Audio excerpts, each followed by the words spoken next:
c'est bien de faire des bons plats à mon époux, c'est bien de cirer ses chaussures, c'est très bien de repasser. Moi, j'ai un époux qui est très, comment dirais-je, exigeant pour ses vêtements. Il aime que ses chemises soient lavées à la main. Donc, je lave ses chemises à la main. C'est pas une mauvaise chose. Mais au-delà de laver ses chemises à la main, je veille sur sa vie. Je veille sur sa destinée. Je suis un soutien spirituel. Parfois, quand il n'a pas la force de prier, c'est moi qui me lève pour prier. Quand il n'a pas la force de jeûner, c'est moi qui me lève pour jeûner.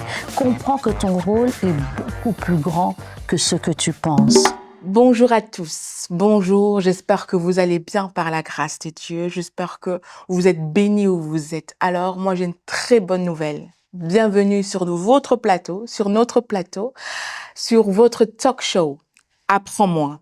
Par la grâce de Dieu, nous sommes là pour répondre à vos questions avec des servantes et serviteurs de Dieu que Dieu nous mettra à cœur et vous pouvez aussi proposer. Alors aujourd'hui, j'ai vraiment l'honneur et le privilège de recevoir une servante de l'Éternel qui va en tout cas essayer de répondre à vos questions, à répondre à nos questions sur notre thème maman, épouse, servante de l'Éternel et surtout qui a une vie professionnelle. Est-ce que c'est possible? Alors vous aussi où vous êtes, vous pouvez toujours aussi répondre, mais en tout cas, on a le privilège de recevoir la servante de l'Éternel. Bonjour, maman Mélissa. Bonjour, servante de Dieu. Comment vous allez? Je vais très bien par la grâce de Dieu. En tout cas, merci beaucoup pour votre présence. Merci à vous pour l'invitation. Je suis honorée d'ouvrir cette émission, ce talk show, et je crois fermement que le Seigneur va nous bénir. Gloire à Dieu, maman Mélissa. Maman Mélissa, j'ai plusieurs questions. Alors là, j'ai tellement de questions, mais on va aller mollo pour qu'on puisse comprendre et surtout qu'on a le privilège de vous avoir.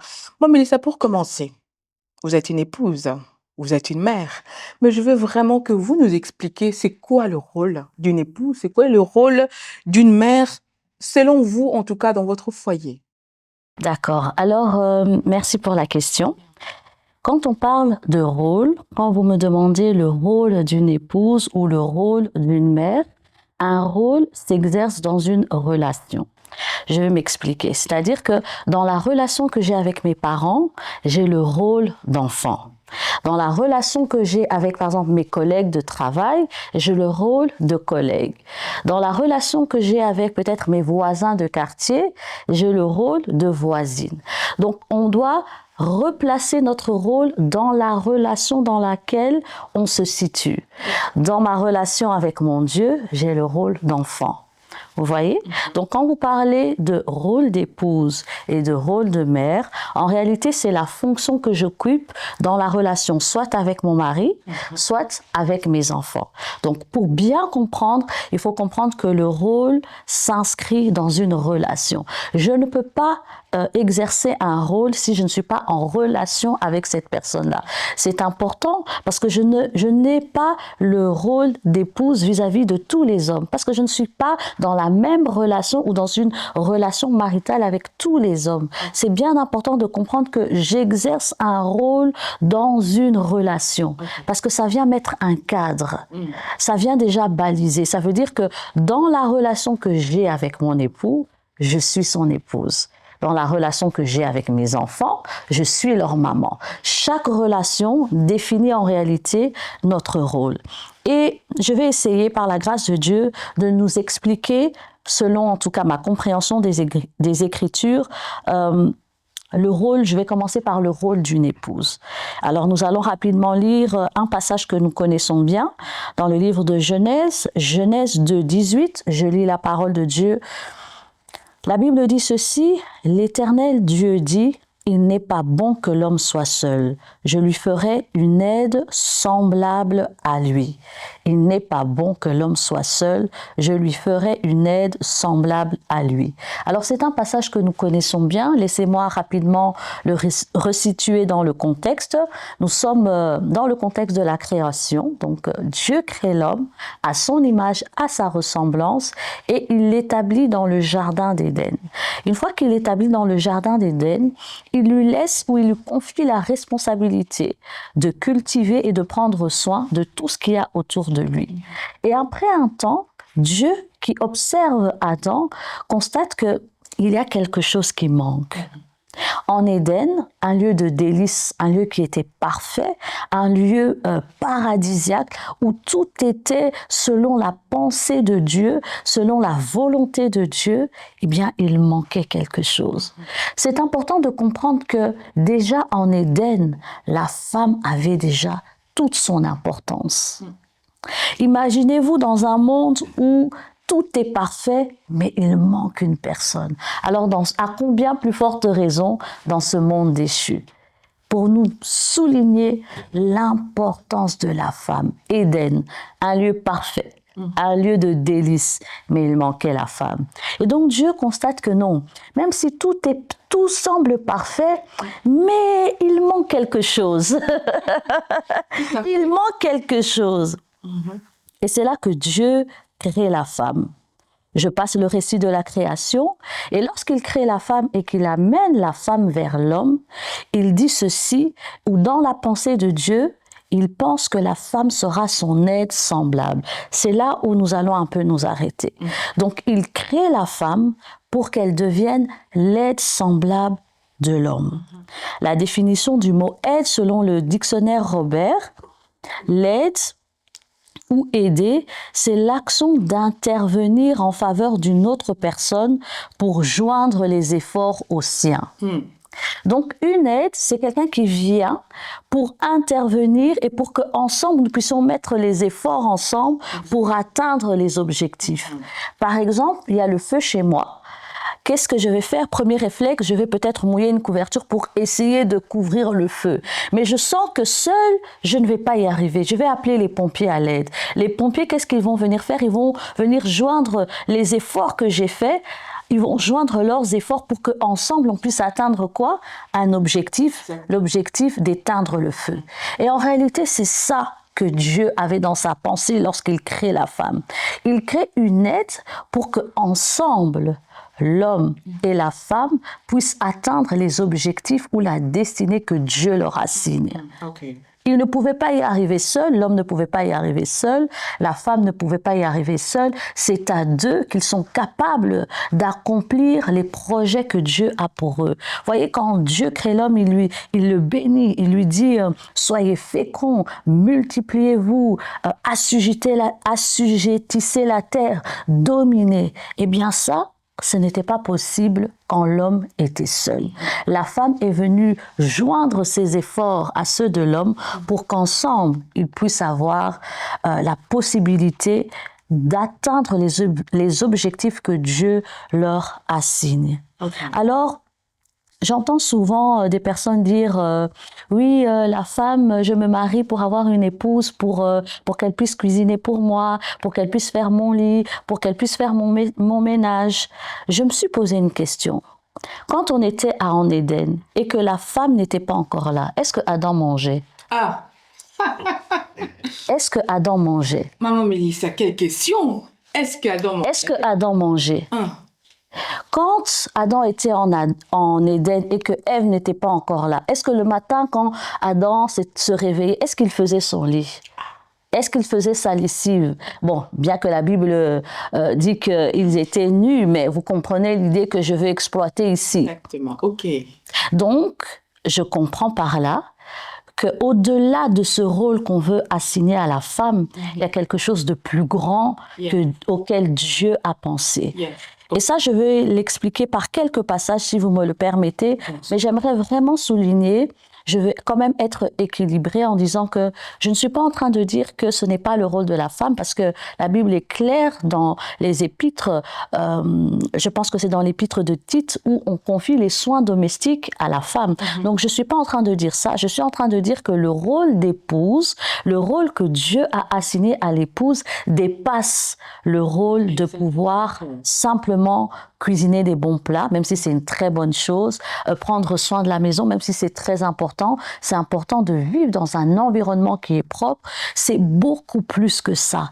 Quand Dieu crée la femme et qu'il la place à côté de l'homme, dans son esprit, il y a plus que le ménage, il y a plus que le linge, il y a plus que cirer les chaussures, il y a plus que repasser les vêtements. Et si vous me permettez, j'aimerais qu'on puisse ensemble regarder quelques exemples pour soutenir cette idée que j'avance. Le premier exemple que je vais prendre, j'ai appelé ça « La femme est un soutien spirituel ». Alors, nous connaissons l'histoire de Moïse. Je vais lire le passage, je suis dans Exode 4, 24 à 26.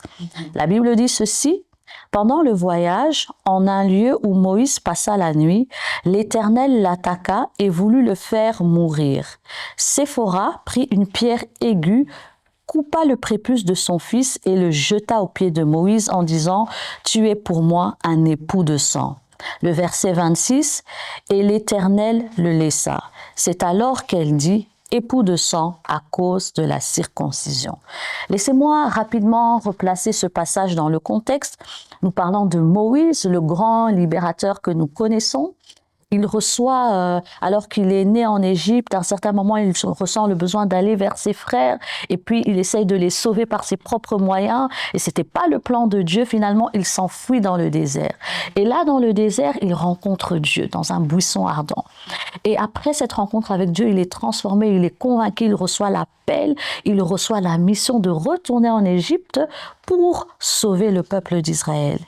Et la Bible dit ceci: pendant le voyage que Moïse faisait, donc pour quitter le désert où il était avec son beau-père Jéthro, pour retourner en Égypte, pour sauver le peuple d'Israël, quelque part pour accomplir sa mission ou sa destinée, la Bible dit que pendant le voyage, en un lieu où Moïse passait la nuit, l'Éternel l'attaqua et voulut le faire mourir. Waouh! Et qu'est-ce qui s'est passé à ce moment-là? Le verset 25 dit « Séphora a pris une pierre aiguë, elle a coupé le prépuce de son fils et elle a jeté aux pieds de Moïse. » Et c'est là que la colère de Dieu s'est apaisée. Par là, qu'est-ce que je suis en train de vouloir expliquer? Ça veut dire, je suis en train de parler du rôle d'une épouse et je suis en train de montrer ou d'expliquer à l'aide de la parole de Dieu que le rôle d'une épouse est beaucoup plus grand que ce que nous pensons. C'est le rôle d'être une partenaire spirituelle. Ce jour-là, si Séphora n'était pas éveillée spirituellement, si elle n'avait pas la conscience spirituelle, si elle n'avait pas l'éveil spirituel, Moïse ne serait plus. Il n'aurait donc pas pu accomplir sa destinée. Le rôle de Séphora était capital à côté de Moïse. C'était une femme de prière, c'était une femme de révélation. Et en plus, la Bible précise que cette scène se passait la nuit. Ça veut dire que la nuit, pendant que son mari et que ses enfants dormaient, elle était en prière. Elle était en train de veiller. Et elle a eu la sensibilité spirituelle pour sentir qu'il y a quelque chose qui se passe dans ma maison. Il y a quelque chose qui se passe dans ma maison. Non seulement elle l'a senti, mais elle a eu la révélation de ce qu'il fallait faire pour apaiser la colère de Dieu. Je suis en train de dire qu'une épouse a le rôle d'être comment dirais-je, une protection, un soutien spirituel. Oui, je suis en train de parler du rôle d'une épouse. Et j'espère que pendant que je suis en train de lire ces écritures et pendant que je suis en train de parler, une épouse est en train de comprendre que c'est bien de faire des bons plats à mon époux. C'est bien de cirer ses chaussures. C'est très bien de repasser. Moi, j'ai un époux qui est très, comment dirais-je, exigeant pour ses vêtements. Il aime que ses chemises soient lavées à la main. Donc, je lave ses chemises à la main. C'est pas une mauvaise chose. Mais au-delà de laver ses chemises à la main, je veille sur sa vie, je veille sur sa destinée. Je suis un soutien spirituel. Parfois, quand il n'a pas la force de prier, c'est moi qui me lève pour prier. Quand il n'a pas la force de jeûner, c'est moi qui me lève pour jeûner. Comprends que ton rôle est beaucoup plus grand que ce que tu penses. Maman Mélissa, votre intervention me pousse à me poser la question. Peut-être, avant d'abord de poser ma question, je veux d'abord que Maman Mélissa se présente. Parce que j'ai une question pour vous, après tout ce que vous aviez dit concernant la femme. Maman Mélissa, présentez-vous d'abord. Parce que on est en train de lire le verset, vous avez imaginé que, là, on sent, on est dans une église, mais je veux que Maman Mélissa puisse se présenter, dire vraiment qui elle est, pour qu'on puisse continuer vraiment dans notre conversation. Je vais me présenter en termes simples. Donc, je suis la servante de Dieu, Maman Mélissa Ndomba. Je suis épouse du révérend Mathieu Lévy-Ndomba. Il est visionnaire et titulaire des assemblées chrétiennes Cité du Dieu vivant. Nous sommes en Belgique, en France et à Kinshasa et disposés à aller partout où le Seigneur nous enverra. Dieu nous a bénis. Nous sommes parents de 4 magnifiques garçons que je salue au passage, des flèches que Dieu nous a données et dont nous avons la responsabilité de propulser le plus loin possible. Je travaille également comme conseillère juridique dans un organisme public actif dans l'insertion socio-professionnelle. Je suis aussi conseillère conjugale et visionnaire du ministère Femmes d'influence en Christ, un ministère qui a pour but, pour mission de pouvoir permettre à chaque femme chrétienne de découvrir sa véritable identité en Christ afin de rayonner dans les différentes sphères d'influence dans lesquelles le Seigneur la place. Amen, amen, amen. En tout cas, Maman Mélissa. Maman Mélissa, vous venez de dire des choses vraiment très, très fortes. Mais moi, je me pose une question. Est-ce que ce que vous venez de dire, ça concerne toutes les femmes ou seulement les femmes servantes ou maman pasteur? Mais sur ça aussi, j'aimerais que vous nous expliquiez la différence. Parce que vous avez dit beaucoup de choses. Vous jeûnez pour votre mari. Est-ce que votre mari, c'est un pasteur? Est-ce qu'un frère qui travaille, je ne sais pas, à la banque, est-ce que sa femme va se réveiller pour jeûner pour? Parce que le mari va au travail. Est-ce que c'est nécessaire? Est-ce que c'est important dans un couple? Donc, pour qu'on avance vraiment, je veux vraiment savoir la différence. Est-ce qu'il y a une différence entre une épouse de pasteur ou juste une épouse ordinaire, si je peux dire ça comme ça? Eh bien, c'est une très bonne question. C'est une très bonne question. La première chose que je voudrais dire, c'est que la Bible ne fait pas cette distinction. OK. Alors, comme la Bible ne fait pas cette distinction, je ne la fais pas non plus. Pour moi, toute épouse a ses différents rôles. On aura le temps de continuer à parcourir. Toute épouse est une aide. Toute épouse a vocation à joindre ses efforts à son époux pour qu'ensemble, ils puissent atteindre la destinée que Dieu leur a confiée. Alors peut-être que c'est comme ce que la destinée que le Seigneur nous a confiée à mon époux et moi. Nous sommes responsables des églises, mais peut-être que ton époux, toi qui me suis, il a peut-être sa vocation, sa destinée, sa mission, son appel, c'est d'être tu as cité dans les banques, c'est d'être dans les banques. C'est pas pour autant que tu as une mission différente. En tant qu'aide, ta mission sera la même, joindre tes efforts à ceux de ton époux pour qu'ensemble vous puissiez atteindre l'objectif ou la destinée que Dieu vous assigne. J'aime à dire ceci, quand je fais des conseils, je dis toujours aux femmes, tout homme a un appel, tout homme a une destinée, tout homme reçoit dans son cœur un rêve à accomplir de la part de Dieu. Peut-être qu'il y a encore des bris, peut-être qu'il ne voit pas encore, peut-être que c'est pas encore clair dans son esprit, mais tout homme a une destinée, a un appel. Alors ne dis pas, moi comme mon mari, il n'est pas pasteur, donc moi je n'ai rien à faire, je peux dormir sur mes 2 oreilles. Non, il a une destinée. Et ta responsabilité, ton rôle, c'est de permettre qu'il puisse l'atteindre. Alors la première chose que je voudrais dire, et là je vais parler un peu aux deux, d'abord je parle aux époux. C'est important quand tu es un époux d'avoir une vision pour ta propre vie. Tu dois savoir ce que le Seigneur attend de toi. Tu dois savoir où est-ce que le Seigneur veut te conduire pour pouvoir l'exprimer envers ton épouse et pour qu'elle puisse aussi mettre tout ce que Dieu a placé en elle pour pouvoir t'aider à accomplir cette mission. Donc, pour moi, je considère que tout homme a un appel sur sa vie. OK. Olé. OK, d'accord. Wow. I love that, Maman Mélissa. Maman Mélissa, est-ce qu'il y a un conseil que vous pouvez donner à une jeune fille? Parce qu'aujourd'hui, Maman Mélissa, vous avez dit, moi, je m'arrête dans le jeûne là, parce qu'aujourd'hui, le jeûne est compliqué. Aujourd'hui, nous, le sœur là, on travaille. Jeûner pour son mari, c'est compliqué. Mais il y a des sœurs, Maman Mélissa, qui se disent, ah non, non, non, moi, je veux me marier avec un homme ordinaire. Bon, ordinaire selon eux. Je ne veux pas me marier avec un serviteur plein de choses à faire. Mais qu'est-ce que vous pouvez conseiller à ces jeunes-là? Ou déjà, dans le mariage, Maman Mélissa, qui se disent, mais il y a beaucoup de charges. Je suis la femme du pasteur, Qu'est-ce que vous pouvez leur conseiller? Alors, je vais lire un passage que j'aime beaucoup. La Bible dit dans le livre de Jean 15 au verset 16, ce n'est pas moi, ce n'est pas vous qui m'avez choisi, mais moi, je vous ai choisi et je vous ai établi afin que vous alliez et que vous portiez du fruit et que votre fruit demeure, afin que ce que vous demanderez au Père en mon nom, il vous le donne. La première chose que j'aimerais dire, c'est que on ne choisit pas cette position par nous-mêmes. C'est Dieu qui nous choisit. Il faut être très conscient que le Seigneur, tout ce qu'il fait est bon et parfait. S'il te place à côté d'un homme qui a une mission de pouvoir conduire une église, de pouvoir être ministre, peu importe, dans les 5 ministères que nous connaissons, assure-toi, c'est Dieu qui t'a choisi et qui t'a spécifiquement positionné à côté de cet homme.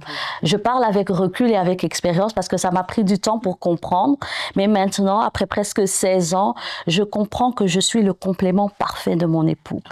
Dieu m'a spécifiquement choisi pour me mettre à côté de lui parce qu'avec les dons et les grâces qui étaient en moi, avec les dons et les grâces qui sont en lui, on est complémentaires l'un et l'autre et on arrive à avancer ensemble. Il est très important de comprendre que Dieu ne fait pas les choses au hasard.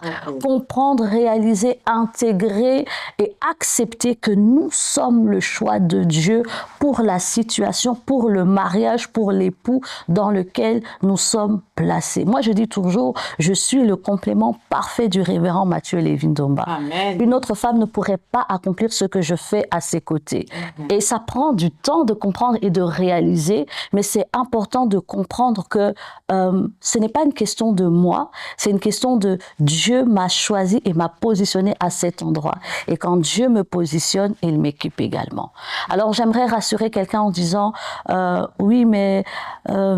j'ai l'impression que c'est trop grand, j'ai l'impression que c'est trop difficile, la charge est trop lourde, il faut, et je ne veux pas minimiser la charge, effectivement, être épouse d'un homme de Dieu ou d'un homme qui est appelé dans les 5 ministères, c'est quelque chose qui est très lourd, qui est très prenant, parce qu'il y a un poids spirituel, il y a vraiment toutes des réalités spirituelles qu'on ne peut pas citer ici ou qu'on ne peut pas imaginer, mais plusieurs fois, le Seigneur a fait remonter ce passage dans mon cœur, dans Philippiens 4:13, je puis tout par celui qui me fortifie. Le conseil que je peux donner, c'est apprendre à compter et à dépendre de Dieu. Apprendre à compter et à dépendre de Dieu. Parfois, on trouve que les choses sont trop grandes parce qu'on essaie de les faire avec nos capacités, de notre manière, avec notre compréhension. Mais quand tu laisses le Seigneur te remplir de sa force, parfois, je ne comprends même pas comment j'arrive à faire tout ce que je peux faire, mais je comprends simplement que parce que je suis connectée à Dieu, parce que je m'attends à lui, parce que je m'humilie sous sa main, il m'équipe, il me fortifie, il me donne des stratégies, il me donne aussi des partenaires, ça c'est aussi très important, des personnes de confiance tout autour de moi qui peuvent aussi m'aider, des personnes de confiance auxquelles je peux aussi déléguer certaines tâches pour être plus efficace dans ce où je dois vraiment m'investir. Oh, amen, amen, amen. Ok, d'accord. Oh mon Dieu. Ça, c'était fort. En tout cas, si vous nous suivez, j'espère vraiment que Maman Mélissa vous a vraiment parlé parce que c'est vraiment une question, Maman Mélissa, qui embête beaucoup de sœurs. Et j'en vois aussi. Par exemple, des fois, une sœur qui ne sait pas chanter, mais parce qu'il n'y a pas de choriste, elle doit se mettre dedans. Et moi, je me dis des fois, comment on fait ça? Maman Mélissa, ce n'était pas prévu, mais je sens dans mon esprit, je dis, il y a une sœur, par exemple, qui est là, qui est en train d'hésiter parce que vous venez de dire quelque chose et elle se dit, mais comment je sais que je suis bien sûre? Parce que vous avez dit, il faut vous laisser guider. Mais des fois, il y a le sentiment aussi, moi, Mélissa. Un frère qui vous ramène au restaurant tous les jours, qui vous donne tout ce que vous voulez, mais c'est un serviteur ou pas. Mais comment on sait, maman Mélissa? Qu'est-ce qu'on ressent au fond de nous pour savoir que Dieu nous ramène vraiment là?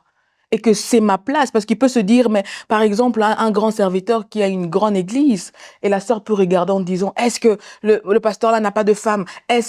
Mais si c'était vraiment sa place, mais qu'est-ce que cette sœur, ou qu'est-ce qu'elle doit faire pour se rassurer que c'est la voix de Dieu qui me parle, pour que je sois là? Très, très bonne question. Très bonne question. Ça a été aussi mon cas. J'ai rencontré mon époux, à l'époque j'avais 21 ans, on s'est mariés, j'avais 23 ans, et lui il était déjà pasteur. Et moi je servais le Seigneur dans mon assemblée locale, à la jeunesse, à l'école du dimanche, à l'intercession. Et effectivement, on a pu se rencontrer par le biais de personnes en commun. Et puis effectivement, bon, c'était pas comme aujourd'hui à l'époque, hein. C'était pas avec le tapis rouge, les roses. Est-ce que tu veux? C'était pas comme ça. Nous, il y a quelques années, c'était voilà, je t'apprécie, tu es une sœur que j'aime, j'aimerais t'épouser. Voilà, c'était comme ça que ça partait. Et je lui ai dit, je dois prier. Le conseil que je peux donner, c'est que ne commence pas à prier ou à développer ta relation avec Dieu au moment où on te fait ta demande. Ça sera tronqué. Je crois que toute jeune chrétienne doit avoir une vie de prière personnelle. J'ai parlé au tout début de rôle et de relation, et je crois que c'est capital. Tu dois avoir une relation personnelle et intime avec le Seigneur Jésus-Christ.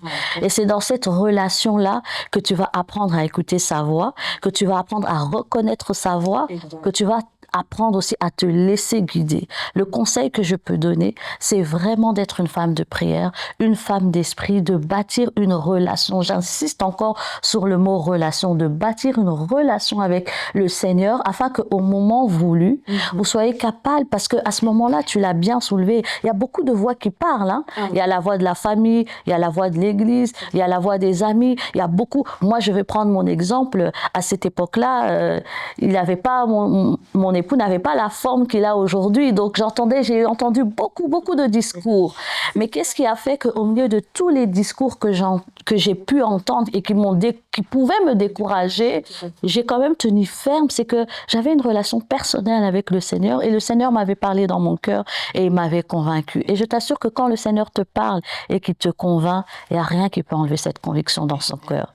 Et c'est cette conviction qu'il faut chercher. Cette conviction, elle vient avec la prière. Et quand Dieu dépose cette conviction dans ton cœur, tu es inébranlable. Exactly. Oh my gosh. J'aime ce que la servante de Dieu a dit. Il faut avoir une relation. Il faut pas commencer une relation pour choisir un mari, mais il faut avoir une relation avec le Seigneur. Et aussi, je parle aux chantres qui sont là. Je parle aux servantes et serviteurs de Dieu, en tout cas dans le domaine de la musique. Ne cherchez pas Dieu seulement si on veut aller prester quelque part ou adorer. Ayant une vie, une intimité avec le Seigneur. J'aime vraiment cette phrase-là. Maman Mélissa, vous vous êtes présentée et j'ai entendu, vous êtes telle, vous faites ça. Oh my God. Moi, j'ai une question et c'est vraiment notre question principale aujourd'hui. Une épouse, maman, et vous servez parce qu'on voit plusieurs, vous étiez il n'y a pas longtemps ici au Canada, vous avez laissé papa et les enfants, vous avez laissé le ministère. Et vous avez aussi une vie professionnelle. Mais, moi, Mélissa, vous gérez comment? Comment ça se passe? Vous écrivez. J'ai envie de savoir parce que à chaque fois quand vous voyagez et vous avez aussi le temps. Excusez-moi, ils ont le temps souvent de voyager, des vacances avec les enfants. Comment maman Mélissa arrive à gérer son travail, gérer la maison, les enfants, gérer l'église et gérer le ministère tout autour, représenter papa de gauche à droite? Maman Mélissa, donnez-nous un peu ces secrets-là. Parce que nous autres, il y a beaucoup de femmes qui galèrent. Et surtout, hein, Mélissa, vous pouvez même le confirmer. Des fois, il y a des sœurs qui ne viennent pas à la répétition parce que l'enfant est malade. Parce que peut-être l'enfant, je ne sais pas comment. Mais comment vous arrivez à gérer ça? Alors, c'est une très bonne question qui m'est vraiment très souvent posée. Je vais lire un verset. Dans Juges 4:4, la Bible dit ceci: « Dans ce temps-là, Déborah, prophétesse, femme de Lapidote, était juge en Israël. » Donc, on voit ici une femme. Elle est prophétesse, donc elle a un ministère. Elle est épouse, on la présente comme la femme de Lapidote. Et elle était juge en Israël, donc elle a une profession. Donc quand je lis ça, je comprends que c'est possible. Mais attention, j'ai écrit ici dans mes notes, possible ne veut pas dire facile. Exact. Oui, c'est possible, mais ce n'est pas facile. Je ne veux pas vendre du rêve ici et dire que tous les jours c'est facile. Non, ça prend beaucoup de choses, ça prend de se sacrifier, ça prend de parfois devoir faire des choix, ça prend d'avoir des priorités, ça prend toute une série de choses. Mais je voudrais ici donner simplement 3 clés que moi j'ai appelées planification, organisation, délégation. Donc, je vais simplement essayer d'expliquer. Je pourrais dire beaucoup de choses, mais s'il faut retenir 3 clés principales qui m'aident, moi, dans mon quotidien à pouvoir gérer toutes mes différentes casquettes, je dis planification, organisation, délégation. Quand je dis planification, je suis en train de parler en vérité du temps ou de la saison dans laquelle on se situe. Par la grâce de Dieu, cet été, nous allons fêter 16 ans de mariage, gloire au Seigneur. Eh bien, dans les différentes phases de ma vie d'épouse ou de mère, je n'ai pas toujours eu les mêmes objectifs. Quand mes enfants étaient plus jeunes, je n'avais pas de ministère public. Je parle de ministère public parce que j'estime qu'être une épouse et être une mère, c'est un ministère. Mais en cette saison-là de ma vie, je n'avais pas de ministère public. Et puis quand entre 5 ans et 10 ans de vie maritale, j'avais encore d'autres ambitions. Et puis entre 5 ans et 15 ans, j'avais encore d'autres ambitions et d'autres priorités. Donc la première chose, c'est de définir la saison dans laquelle on se trouve. Et pour cette saison-ci, quels sont mes objectifs? Je ne peux pas faire ce que je fais aujourd'hui parce que mes enfants, par la grâce de Dieu, ont grandi. Je ne pouvais pas le faire il y a 5 ans ou il y a 10 ans. Donc je définis la saison dans laquelle je suis et dans cette saison, quelles sont mes priorités? Maintenant, par la grâce de Dieu, mon fils est né à 15 ans. Je suis un peu dégagée de certaines obligations et je peux m'investir plus dans le ministère qu'il y a quelques années. Il faut vraiment lire la saison dans laquelle on se trouve. On ne sert pas Dieu de n'importe quelle manière et de la même façon dans n'importe quelle saison. Même la Bible dit que la jeune fille qui n'est pas mariée, qu'elle serve le Seigneur, mais la Bible dit quoi pour la femme mariée? Elle doit s'inquiéter des moyens de plaire à son mari. C'est pour te dire qu'on ne sert pas Dieu de la même façon dans chaque saison de sa vie. Donc le premier conseil que je peux donner, c'est établir des priorités pour la saison dans laquelle je me trouve. Le deuxième conseil, l'organisation, je crois que ça, c'est vraiment indispensable si on veut pouvoir gérer, c'est-à-dire planifier, gérer, organiser, voir à quel moment je peux avoir des temps à deux, à quel instant je peux avoir des temps en famille, des moments seuls, voilà, ça s'organise, ça se prépare et ça, c'est vraiment une clé qui est indispensable. Même la Bible dit dans le livre d'Ecclésiaste qu'il y a un temps pour toute chose. Et la dernière chose que je pourrais dire, c'est apprendre à déléguer.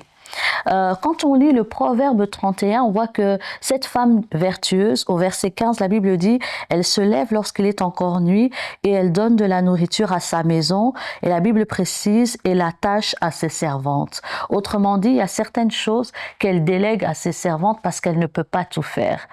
Épouse, mère, maman, tu ne peux pas tout faire. Il y a certaines choses que tu ne peux pas déléguer, mais il y a certaines choses que tu peux déléguer. Je prie que Dieu te donne des personnes de confiance. Je prie que Dieu te donne des personnes qui vont pouvoir te soutenir dans cette mission.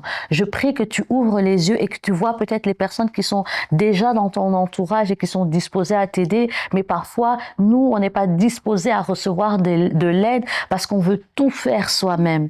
Et ça crée du surmenage, ça crée du burn-out, ça crée de la dépression. Nous ne sommes pas des surfemmes. Moi, j'aime à dire, je prends souvent cet exemple quand je fais mes coachings ou mes suivis ou mes encadrements. Quand tu te lèves, tu as, comme ton téléphone, 100% de batterie. Ta batterie est chargée à 100%. À toi maintenant de faire le choix, tu vas dépenser de l'énergie dans quoi? Il y a des choses dans lesquelles je ne peux pas faire l'impasse, il me faut un pourcentage pour mon temps de prière. Il y a des choses sur lesquelles je ne peux pas faire l'impasse, il me faut du temps de qualité avec mon époux. Il y a des choses sur lesquelles je ne peux pas faire l'impasse, il me faut du temps de qualité avec mes enfants. Il y a des choses, tu ne peux pas faire l'impasse, il faut aller travailler. Mais il y a certaines choses que tu dis, par exemple, en fin de journée, il te reste 10% de batterie, ben, tu choisis ces 10%, qu'est-ce que tu préfères? Faire quoi? Aller faire le ménage, passer un temps de qualité avec le mari, avec les enfants, prier. Il faut savoir faire des choix, il faut savoir gérer son temps et son énergie efficacement. Et dans cette gestion du temps, dans cette gestion des priorités, dans cette gestion de son organisation, le Saint-Esprit est un allié de taille. Ah, ok. Oh, Maman Mélissa, merci beaucoup. Vous avez parlé de quels sont vos objectifs. En tout cas, ma sœur, toi qui me regardes, quels sont vos objectifs? Savoir s'organiser, parce que ça, c'est important, Maman Mélissa. Ayez vos agendas écrivez-le. Et même dans nos téléphones aujourd'hui, maman Mélissa, on a des agendas. On ne marche plus avec des agendas en papier. Et surtout, apprendre à déléguer. Et ça, maman Mélissa, ça c'est une erreur de femme, hein. Parce que nous, les femmes, souvent, à peine on dit, tu peux faire ça pour moi, même à la maison, même pas dans le ministère, même dans la maison, des fois, quand on essaie de demander de l'aide à quelqu'un, et on est speed et on demande, mais tu l'as pas encore fait, et on fait. Non. Ça, je pense qu'on doit aussi apprendre à être patiente aussi, quand on demande quelque chose et qu'on attend aussi que, hein, comme ça, on va se plaindre moins, maman Mélissa. Ça s'apprend. La délégation, ça s'apprend, mais c'est Parce que des fois, on fait pas indispensable. confiance, hein. Mais ça On a l'impression qu'ils vont pas faire la même C'est pour ça chose. tout à l'heure que j'ai parlé de que Dieu nous donne des personnes de confiance. Ok, Encore une fois, on amen. parle de relation. On délègue pas à n'importe qui, on délègue à une personne avec qui on a une relation, une personne avec qui on a confiance. Et tu n'es pas obligé d'en avoir beaucoup. Tu peux avoir une ou deux personnes de confiance, mais tu sais que par exemple, le matin, tu dois commencer très tôt. Dieu te place une personne de confiance qui peut accompagner tes enfants à l'école. Pourquoi ne pas lui faire confiance et déléguer? Et sachez bien que bien des fois, parfois j'aime à dire, et je me suis repentie sur ce point-là, c'est parfois de l'orgueil de penser qu'on est les seuls à être capables de faire certaines choses. Parfois tu dis, il n'y a que moi qui peux faire ça. Si je ne le fais pas, qui va le faire? Si je ne le fais pas, ça ne sera bien fait. Non, j'aime une phrase que ma mentor, elle dit souvent, notre Dieu, il est champion en remplacement. Il sait trouver toujours quelqu'un pour s'occuper de son œuvre. Personne n'est indispensable dans l'œuvre de Dieu. Apprenons à déléguer, à faire confiance aux autres, à laisser aussi la place aux autres de pouvoir s'exprimer. Tout n'est pas toujours centré sur nous. Vraiment, de l'humilité nous ferait beaucoup de bien. Exactement. Maman Mélissa, vous avez parlé tout de suite de choisir ses objectifs. Il vous reste 10%. Ces 10%-là, vous allez choisir qui? On peut dire il est 19 heures. Rester avec son mari. Mais aujourd'hui, après le Covid, maman Mélissa, je me suis rendu compte que dans le couple, et là je précise bien vraiment dans le couple, les gens qui sont mariés, des fois on passe pas le temps. Parce que, comme on a parlé tout à l'heure, tellement beaucoup de choses. Vous avez parlé des délégués, mais des fois on peut déléguer, mais maman Mélissa, la relation dans le couple aujourd'hui, la relation est les enfants, allez au lit, je veux faire le sac des enfants, je veux faire. Et qu'est-ce qu'on fait? 5 ans passent comme ça, maman Mélissa, on est là. Et après, nous, les femmes, des fois, on va se plaindre. On n'a pas été au restaurant, il m'a pas donné ça. Maman Mélissa, qu'est-ce que dans votre couple, parce qu'on veut vraiment avoir des explications, comment vous arrivez à maintenir au-delà de tout ce que vous aviez? Parce que faut se dire quand même, un pasteur, ça veut dire que moi, j'étais une fois dans une église où il y avait plus de place. Et que maintenant, tous ces gens-là viennent au bureau du pasteur. Tous ces gens-là, le maman qui, peut-être, elle ne sait pas faire le pondo, elle doit venir chez maman Mélissa. Maman Mélissa, comment vous arrivez à maintenir et que 16 ans de mariage, c'est pas ici, hein? Mais comment vous arrivez vraiment à avoir une relation ou comment une sœur qui nous regarde ou un frère qui nous regarde, comment il peut faire pour avoir une bonne relation et surtout pas seulement une bonne relation, Mélissa, de maintenir cette relation au-delà de toutes les tempêtes qui peuvent arriver? Très bonne question. C'est vraiment une excellente question. Je vais répondre avec 2 mots. J'ai écrit ici dans mes notes fondation et finition. La Bible dit que dans le Proverbe 14, verset 1er que nous connaissons, la femme sage bâtit sa maison et la femme insensée la renverse de ses propres mains. Et j'aime le terme que la Bible utilise. La Bible parle de bâtir. C'est un terme de construction. Ça fait référence à l'effort. Ça fait référence aux matériaux. Quand on voit bâtir, tu comprends que quelque part, tu dois faire de l'effort. Tu dois te sacrifier. Tu dois porter des choses qui sont lourdes. Et quand on parle aussi de bâtir, on voit aussi la notion de temps. Donc, j'aime vraiment ce terme de bâtir parce qu'il y a la notion d'effort, la notion de temps, il y a aussi la notion de sacrifice. Alors, je vais répondre comment maintenir une relation ou même maintenir une relation amoureuse, maintenir la flamme, maintenir vraiment le désir dans le couple. Je dirais ceci, la première chose, c'est qu'il faut avoir une bonne fondation. On ne peut pas maintenir quelque chose qui est qui a commencé sur une mauvaise fondation. La Bible dit, je crois que c'est dans le livre de Matthieu, que celui qui reçoit les paroles de Jésus et les met en pratique, il est semblable à celui qui a bâti sur le roc. Donc la première chose, c'est qu'il faut d'abord s'assurer que la relation, elle est bâtie, elle est construite sur le roc. Ainsi, le vent, la grêle, les tempêtes peuvent souffler, mais la fondation restera solide. Mais encore, maman Delia, ce n'est pas que la fondation qui fait la maison. Qu'est-ce qui fait la beauté de la maison? Ce sont les finitions. Donc, c'est bien d'avoir une bonne fondation. Mais sur la fondation, il faut faire quoi? Il faut construire. Il faut lever des murs, il faut faire un toit, il faut rajouter l'électricité, il faut mettre des fenêtres, il faut faire la peinture. De temps en temps, tous les 3, 4, 5 ans, il faut rafraîchir la peinture. Il faut de temps en temps changer les... Voilà! C'est ce que j'appelle fondation et finition. S'assurer qu'on a une bonne fondation, sachant que notre fondation, c'est la parole de Dieu, c'est Jésus qui est la parole faite chair. Et notre part à nous, c'est de s'assurer qu'on fait les finitions. Les finitions, c'est quoi? C'est de temps en temps, si vous avez la grâce d'avoir des parents ou des personnes de confiance, ce week-end, on laisse les enfants chez les parents, chez les personnes de confiance, on part 2 jours à Milan.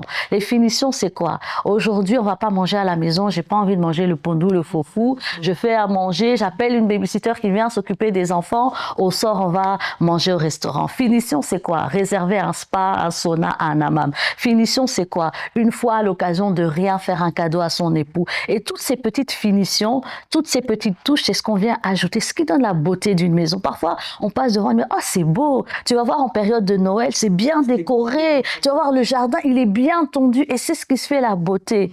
La fondation, ça vient soutenir et les finitions, ça vient comme perfectionner. Donc, je dirais, comment maintenir une relation, s'assurer qu'on a une bonne fondation et ne jamais se lasser de faire des finitions. Toujours un peu, c'est comme dans notre maison, après 6 mois, après 8 mois, tu changes ton vase, tu changes ta fleur, tu achètes des nouveaux draps. Eh bien, c'est ce qu'il faut faire pour maintenir une relation. Gloire à Dieu, maman Mélissa. La fondation, maintenir, mettre plusieurs accessoires. Comment on dit ça, maman Mélissa? Aide-moi. Des décorations dans votre maison, dans votre relation. Ça, c'est important parce qu'on se plaint beaucoup, maman Mélissa. Et maman Mélissa vous a dit l'organisation parce qu'on voit, ils vont dire, mais vous dites fondation, moi je travaille, moi. L'organisation. Organisons-nous pour avoir de meilleurs moments avec son partenaire et aussi les enfants parce on parle de la maison comme s'il n'y avait pas des enfants. Les enfants, même si tu en as 4 garçons. Ah, moi j'en ai 3 et là 4, c'est pas possible. Les garçons sont pas faciles, hein. Mais si on arrive à avancer, ça veut dire que, maman a parlé des objectifs, faut avoir des objectifs, donner du temps, donner ça, faire ça. Et je vois souvent, moi je vous suis, hein. Je vois, même pendant les vacances, ils voyagent avec les enfants, ils vont dans des parcs, ça veut dire que vous êtes organisés pour réaliser certaines choses. Alors, maman Mélissa, quel conseil? Là, maintenant, on revient chez le frère. Parce que il y a un frère, peut-être, qui a une femme qui est peut-être ingénieure, qui a une femme qui chante à la chorale, et les répétitions sont les samedis, et l'intercession c'est le mercredi, et elle doit être là parce que la personne fait partie. Et cette femme-là va au travail à 7 heures. Qu'est-ce que ces frères-là peuvent faire pour aider? Parce que le frère peut peut-être, imaginez-vous, maman Mélissa, la sœur n'a pas une bonne organisation. Ou encore, il a une bonne organisation parce que mais l'homme il se dit, mais tu es ma femme! Tu es à moi, tu restes à la maison, ça veut dire que chanter là, les pasteurs, ça c'est une phrase que, hein, excusez-moi, les gens disent, le pasteur là n'a pas sa femme. Vous allez à l'église d'intercession, on oublie aussi que le salut est là, on oublie aussi qu'on doit aller au ciel, on oublie on doit servir le Seigneur. Ça veut dire qu'il faut des sacrifices, il faut atteindre ses objectifs. Maman me dit ça, ce frère-là, ce papa-là qui te regarde, qui nous regarde, qui a plein de sujets, qu'est-ce que vous pouvez lui conseiller? Je crois qu'il faut revenir à la Genèse, il faut revenir au commencement et comprendre le rôle de l'homme, le rôle de la femme et le rôle du couple. Quand on comprend la pensée de Dieu pour l'homme, pour la femme et pour le couple, on n'aura pas ce genre de discussion. Quand tu comprends que toi, mon frère, tu es responsable de la vie spirituelle de ton épouse et de tes enfants, que Dieu te demandera des comptes parce qu'il les a placés sous ton autorité spirituelle. C'est-à-dire qu'au dernier jour, Dieu te demandera la femme que je t'avais confiée. Est-ce qu'elle s'est épanouie? Est-ce est-ce qu'elle a eu l'opportunité d'atteindre sa destinée? Parce que j'avais des projets pour elle. Je l'ai mis sous ton autorité, sous ta protection, sous ton amour, sous ta coupelle, pas pour qu'elle t'appartienne, mais pour qu'elle accomplisse les projets que j'ai placés dans son cœur, mais cela sous ta protection. Vous voyez? Donc, il faut bien se rendre compte que nous aurons des comptes à rendre à Dieu. Comprendre la pensée de Dieu par rapport à l'homme, la femme, le mariage, et surtout garder à l'esprit qu'on aura des comptes à rendre à Dieu. Que personne n'appartient à personne, que nous sommes ensemble pour accomplir. Nous appartenons tous à un seul Dieu. Et Dieu nous met ensemble dans une relation de couple ou dans une famille pour qu'on atteigne les objectifs que lui nous assigne. Comprenez? Donc, il faut qu'un frère comprenne que je suis quelque part responsable, que la femme que Dieu a placée à côté de moi atteigne les objectifs que Dieu lui a fixés. Je serai fière au dernier jour, comme dit la Bible, de présenter cette épouse sans tache ni ride. Voilà, Seigneur, tu me l'as confiée pendant, on a été mariés 35 ans. Voilà ce qu'elle a fait. Elle t'a servi. Elle était à la chorale. Elle était au protocole. Elle a étudié. Elle a élevé les enfants. C'est une fierté pour un homme de pouvoir permettre à sa femme de pleinement s'épanouir. Comprenez vraiment que Dieu place votre épouse à vos côtés, non pas pour que vous l'écrasiez, mais pour qu'elle puisse véritablement s'épanouir. Amen, amen, amen. Maman Mélissa, merci beaucoup pour tous ces conseils. En tout cas, j'espère que vous avez vraiment bien compris les choses, le maman, le papa. Maman Mélissa, qu'est-ce que tu peux nous conseiller en tant que femme de pasteur, en tant que servant de l'Éternel, en tant qu'une personne? Personnellement, pour moi, vous avez vraiment beaucoup d'expérience. Mais vraiment, un conseil en général. Qu'est-ce que Dieu vous met à cœur? Vraiment, là, je veux pas vous orienter. Je vous laisse libre vraiment à nous dire quelque chose. Je vais terminer avec ceci. La Bible dit dans 1 Thessaloniciens 5, 17, priez sans cesse. Vous savez, on a l'impression que la prière, c'est quelque chose de banal, mais je vous assure, j'ai vu des situations se décanter à cause de la prière. J'ai vu des situations personnelles, des situations dans ma vie de couple, des situations avec mes enfants, des situations dans le ministère se décanter avec la prière. Des moments où dans le ministère, on est en train de passer par des turbulences, mais tu décrètes un temps de jeûne et prière et tu sens une accalmie. Des moments où ma maison est secouée par la maladie. 2 fois, j'ai eu des enfants qui ont failli partir, mais la prière les a retenus. Des moments où tu sens que ton couple vraiment est persécuté par l'ennemi, mais la prière nous a préservés. Des périodes où moi-même, parfois en tant que femme, j'ai l'impression que je vais faillir, que je vais défaillir parce que je n'en peux plus, mais la prière m'a soutenue. Le conseil que je peux vous donner, c'est que la prière peut tout. La prière peut tout, même dans ton rôle d'épouse, dans ton rôle de mère, là où tu sens que tu ne peux pas y arriver, que tu seras dépassée, la prière peut tout. J'aime ça, la prière peut tout. Alors toi, ma sœur, confie-toi à l'Éternel, demande vraiment à Dieu. Je pense que moi-même, Mélissa, est-ce que je me suis rendu compte que les gens ont peur même, même de prier pour la nourriture.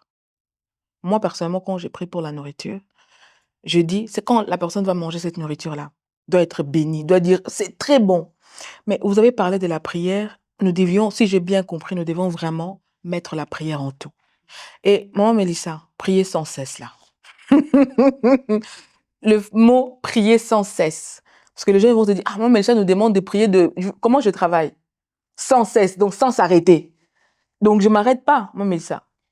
Que je continue à prier au travail, je prends le tram, je continue à prier. Juste cette définition-là pour aider une personne à comprendre le mot sans cesse, ça veut dire quoi? Je pourrais aller loin, mais je veux simplement dire que la prière, c'est d'abord un mode de vie. C'est-à-dire que je peux là, nous ne sommes pas en train de prier, mais mon esprit est connecté à Dieu. Tu peux être en train de travailler, mais ton esprit est connecté à Dieu. Tu peux être en train de faire ta lessive, mais ton esprit est connecté à Dieu.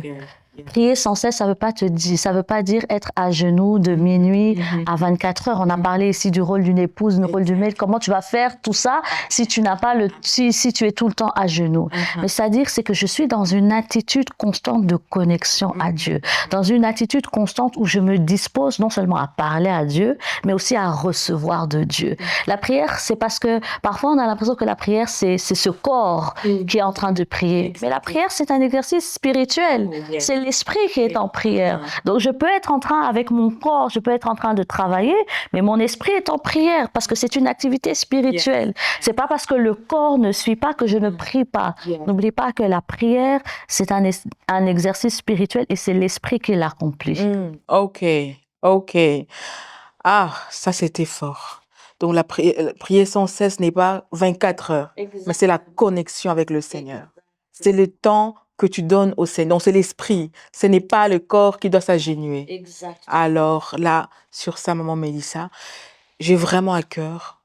Je vous demanderai vraiment de prier pour clôturer cette émission, pour clôturer cette talk show, vraiment. Maman Mélissa, je veux que tu pries pour ces personnes-là qui peut-être pour l'instant en train de struggling dans leur mariage parce qu'ils n'arrivent pas à gérer. Parce qu'aujourd'hui, beaucoup de problèmes, c'est juste la manière de gérer les choses dans les couples. Et l'autre n'est pas satisfait, maman Mélissa.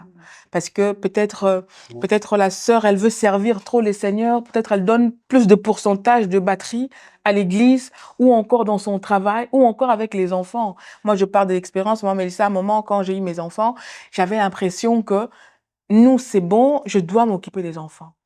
À un moment, mon mari me disait, mais et moi? Je dis, mais moi, mais on a des enfants. Moi, mais ça, peut-être, il y a une femme, il y a une sœur qui est en train de passer par ces temps-là.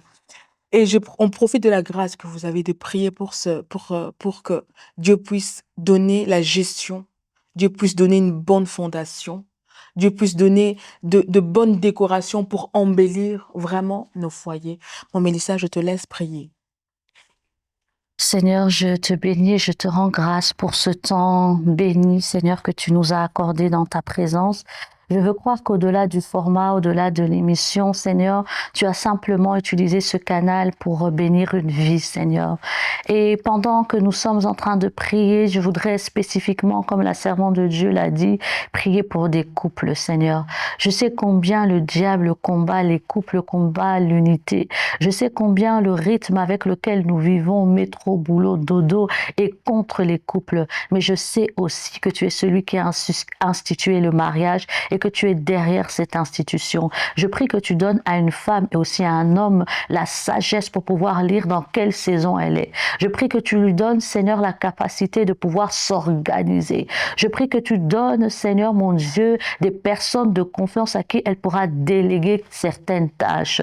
Je prie, oh Dieu, que pour un couple qui avait construit sur une fondation qui n'était pas solide, il n'est jamais trop tard pour recommencer. Seigneur, qu'ils puissent désormais, Seigneur, bâtir leur vie, leur union sur la fondation qui est Christ et qui est la parole de Dieu. Je prie, Seigneur, qu'au-dessus de cette fondation solide, que chaque couple puisse comprendre qu'il y a des finitions à faire. Une maison n'est pas jolie à cause de la fondation. Une maison inachevée non plus n'est pas jolie, mais ce qu'il faut, c'est investir dans le couple des temps de qualité à deux, des temps de qualité en famille, des temps de qualité avec des enfants. Donne l'intelligence, donne la sagesse, donne le discernement pour savoir à quel moment il faut prendre ces temps. Donne des personnes de confiance, donne, Seigneur, des finances, oh Dieu, afin qu'ils puissent, Seigneur, parfois ce n'est même pas question de finances, il suffit même de prendre un temps à deux pour aller se promener, il suffit de faire des choses simples, mais comprendre qu'il faut faire des finitions pour que ton couple s'embellisse,